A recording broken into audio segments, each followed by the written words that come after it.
you know, you never limit yourself to one material, right?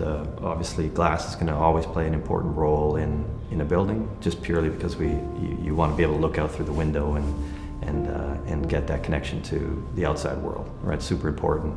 But you know, every building needs to have some opaque area, and you know, we always look at each building individually, right? It's never a cookie cutter solution to it, so metal panels play a major role in building design as well as in overcladding. It's a very, every building stands on its own. The character of the neighborhood always plays a major role in it, right? So if you're, you know, it's one of these things, if all of your neighbors are all glass, then the way to be distinctive with the building is to have one with more solid, whether it's terracotta, metal panel, precast.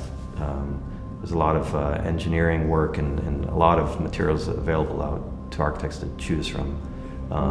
You know, having a glass facade is distinctive when you have neighbors that are all masonry and stuff like that. So you're really, every building stands on its own, and you're making the right decisions for each one. So, I mean, architecture, we think of it as, you know, you're problem solving for multiple scales, right? So you're solving for the building within the site, the city scale, but also, you know, we're getting down to the details of furniture and selecting and looking in for the interior of the space as well, how the detail of what you're experiencing and what you're actually physically touching as a person, as a human being in the space. It's very important.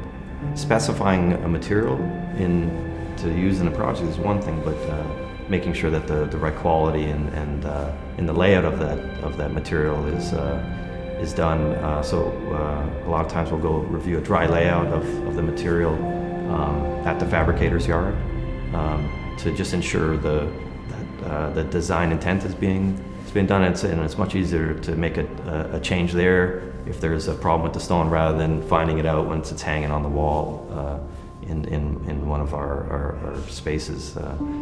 So it's a step that we like to take just to kind of ensure the quality control of the project, as well as just you know, the aesthetic goals, and making sure that we're finding that out early on in the process and avoiding those mistakes. So.